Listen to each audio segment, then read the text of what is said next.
Which do you like playing better, the hero or the villain? The difference between hero and villain is far less significant than the difference between well-written and poorly written. And people always say, villains are so much more fun to play. It's like, not really.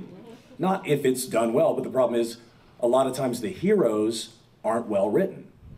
You know, I'm the hero, and I'm standing in the middle of things, and then I fall and I'm hurt. Villains have much, more levels and layers and everything, but when you're working with the really good writers, like on Justice League, nobody's gonna tell me those heroes weren't interesting.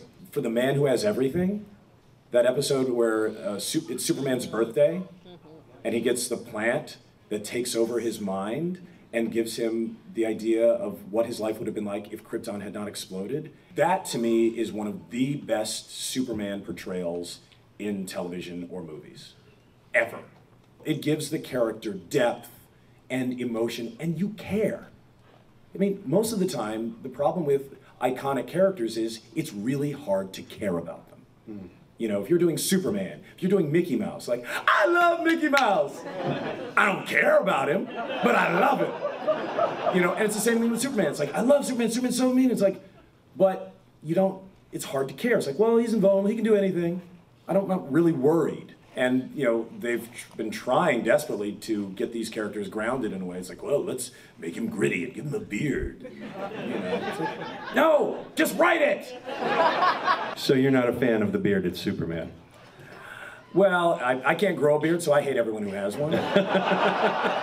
Let's talk a little bit about Justice League. I mean, you to me, the performance of Green Lantern is fantastic. I think you guys, do we have any Green Lantern fans out there?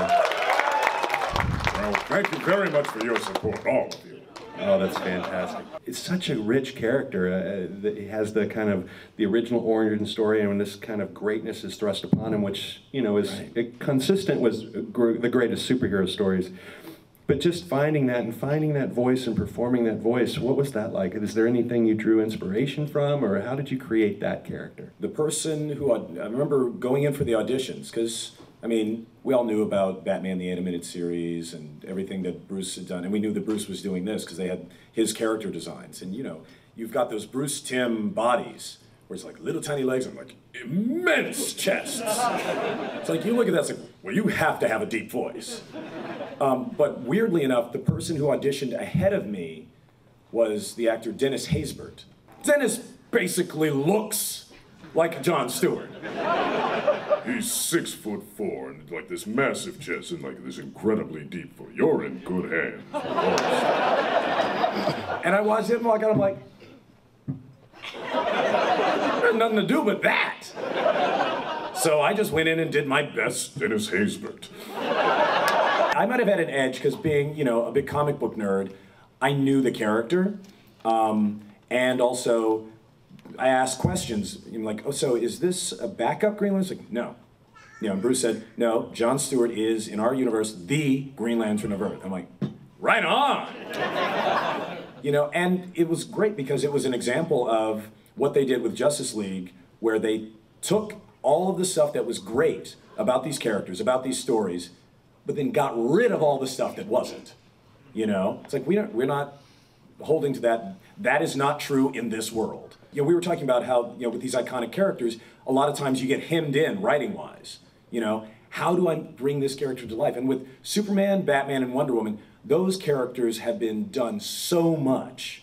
There become limits to what writers can do before people go, no, Wonder Woman would never, When you take a B-level hero and expose it to the broader audience, you have a lot more leeway. Had Iron Man been a Superman-level character, you would have seen the internet aflame with like, how does he have a goatee? Tony Stark never had a goatee!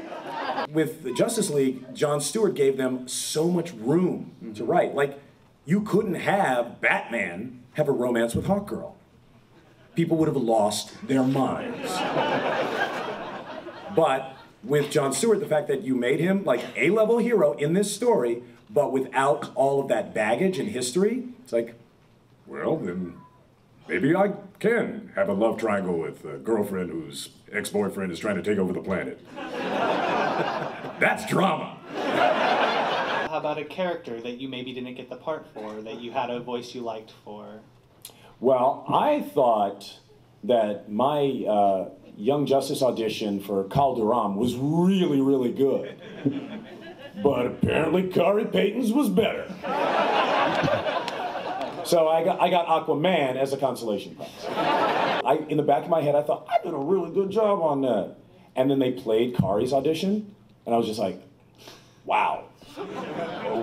Okay, here, I'm about to pay him to do that role. Yeah, that's a great point though too. As a voice actor, not only are you giving a performance, most of the time you're taking away all the other instruments you have as an actor. You really are having to fabricate without body language or having the use of your face, you know, for camera. It's really here, but you still have to go through the same emotions and the same work. And you have to figure out how to translate that emotion. I remember one of my early voiceover jobs, because I've been working on camera, I did a line and they said, okay, now we need it angrier. And I did it again, and they said, we're gonna play that back for you. And they played both of them back and they sounded exactly the same. And I realized I had just made an angrier face. Like when you look at somebody really closely while you say, hey, what are you doing? It communicates something. But if they were just listening to you, hey, what are you doing? So vocally, you have to figure out a way to, it's like, okay, well, am I doing concern, curiosity, or menace? Hey, what are you doing? Hey, what are you doing? You know, and it becomes very technical in that sense of like, what sounds elicit what responses? When you heard that Samurai Jack was going to get a season 5, how'd you feel? Scared. Because they announced it and no one had called me, my agents, Oh, great. anything. And it was right after they had done their reboot of the Powerpuff Girls where they completely recast it. So I was like, oh. I don't own the character. Right. The corporation does. They can do whatever they want with it. But had they recast that part with someone else, it would have broken my heart. Would have broken ours too. Thanks. Actually, I didn't get a call, I made a call. I'm friends with Gendy's wife on Facebook, and I like Facebook, I'm like, hey, I hear Gendy's coming back to the show. That's so cool. Question mark, question mark, question mark. And she said, of course, call him. And I called Gendy, and he called me back and said, of course we're doing it with, I actually saved, I still have the voicemail. I mean, I asked him about the ending, and I said, do you have the ending? He was like, oh yeah, no, we got a good one. It's gonna make you cry. I'm like, okay. But I kind of didn't want to spoil it. If you could voice act any character, what would it be? Characters that are already out there are usually done by like a friend of mine. So I'm like, whose job would I like to take? Growing up, Batman was an iconic character for me. He's my totem animal. You know, that is my hero. And like, you know, growing up, I would have said, oh, I want to be Batman. But now, having heard Kevin Conroy do the voice of Batman for so many years, it can't be anything else than that. You know, like, if I tried to do it, I would go, no, delete. It doesn't sound like Kevin. And it's weird, because a few years ago, they were auditioning for the Looney Tunes, the classic Looney Tunes characters, and they sent out a CD of Mel Blanc doing all the voices, and I couldn't audition. I listened to it, I'm like, that's Mel. I can't do Mel. It's like, no, your version, no. My version would be wrong. Do you record those separately, or do you record them at the same time when it's both yourself? It depends. I mean, when it's Wilt and it's Jackie Combs, those are pretty distinct. The trick comes when there are voices that are maybe closer. I remember we did a couple of episodes of Static and Justice League where the characters crossed over, and I had to do both my Virgil voice And my Jon Stewart voice.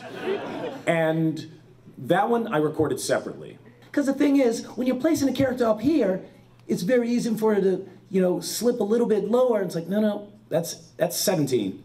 I need him to be 14.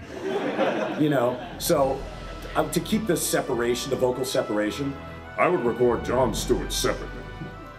You know, you're going to be quite an asset when you finally join the league. Wait, did you say when I join the league?